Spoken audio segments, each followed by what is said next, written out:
The present state of play in Afghanistan has made a few things absolutely clear. Number one, the fall of Kabul is imminent, deal or no deal. Number two, the Taliban are soon going to be seen as a legitimate force in Afghanistan. And number three, an axis of evil is slowly taking shape, an axis that runs from the Taliban's headquarters in Kandahar to the offices of the PTI and the Pakistan Army in Islamabad and Rawalpindi, all the way to the Communist Party of China's power center in Beijing.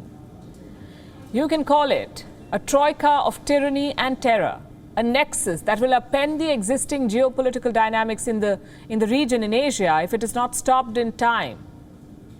This may sound alarmist, but it's not. Like we told you, the Taliban is making rapid territorial gains. They control 18 out of 34 provincial capitals. Their next target is Kabul. And when Kabul falls, here's what China is going to do. Here's what China says it is going to do. It is going to recognize the Taliban as the legitimate ruler of Afghanistan. In other words, it is going to formalize its ties with the terror group and deal with it like it would deal with any other country.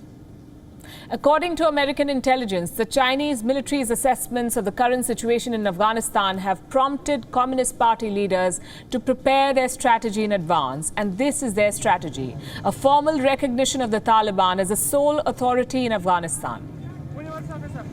Now, this is hardly surprising. Last month, China rolled out the red carpet for the Taliban. The Chinese foreign minister met with a delegation of 9 Taliban representatives. This is Mullah Baradar with Wang Yi. Quick question. What does China gain by partnering with the Taliban? A lot of things. First of all, this is about Xinjiang, the province where China is persecuting Muslims. There is resistance, and Xinjiang shares a border with Afghanistan. Now, China fears there could be trouble on this front, and by recognizing the Taliban, China hopes that the Afghans won't support an armed rebellion in Xinjiang.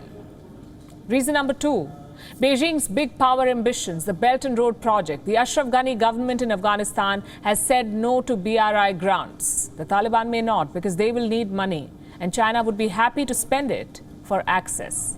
Reason number three, managing Pakistan. You see, anti-China sentiments are on the rise in Pakistan. China hopes that by partnering with the Taliban, it can neutralize Taliban offshoots. Such groups have been attacking Chinese nationals and interests. And we've seen 3 such attacks in the last 4 months. The biggest one was in Khyber Pakhtunkhwa, a bus explosion where 9 Chinese engineers were killed. First, Islamabad called it a mishap and blamed the blast on a technical failure. Beijing called it a bombing, and it asked Pakistan to punish the attackers. So now Islamabad agrees that it was indeed an attack, and guess who do they blame for it? India. The foreign minister of Pakistan held a press conference in Islamabad. He accused India's intelligence agency, RAW, and Afghanistan's National Security Agency, NDS, for orchestrating the attack. On what basis? An investigation led by the Chinese. Listen to this. हमारी की तहकीक के मुताबिक इस वाक़े के लिए अफ़गानिस्तान की सरज़मीन को इस्तेमाल किया गया। इसकी प्लानिंग, इसकी एक्सिक्यूशन के, इसके जिसकी मंसूबाबंदी के जो ताने बाने हैं, वो हमें वाज़े तौर पर NDS और रॉ का इसमें हमें नेक्सस दिखाई दे रहा है। और ये क्या चाहते हैं और ये नेक्सस ने ये हरकत क्यों की, हमारी नज़र में एलिमेंट्स हैं जो पाकिस्तान के अंदर चीन की जो इन्वेस्टमेंट्स हो रही हैं और हमारी जो आपस में बढ़ती हुई इकोनॉमिक कोऑपरेशन है, वो उनको जिसे कहते हैं ना, वो उनको हज़म नहीं हो रही। The Chinese and the Pakistanis investigate a terror attack on Chinese citizens in Pakistani soil. Of course, India had to be the villain. And this is coming from a terror state.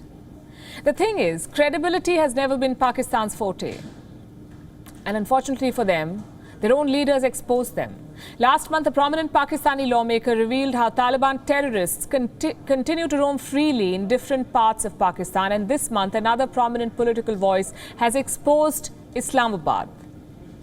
Afrasiab Khattak, a former Pakistani senator, has said, and I quote, Pakistan is fully supporting the Taliban. The Taliban in a way, is an instrument of Pakistan's policy of strategic depth in Afghanistan. I think Pakistan is very happy with the Taliban's advances. And I want to repeat one sentence so that it registers. This is what a Pakistani senator is saying. The Taliban is an instrument of Pakistan's policy of strategic depth in Afghanistan. How much more proof do world bodies need to establish that Pakistan and the Taliban are working hand in glove? How much more evidence do they need to understand that China wants to join this terror nexus and this new axis of evil? And its target, its first target, will be India.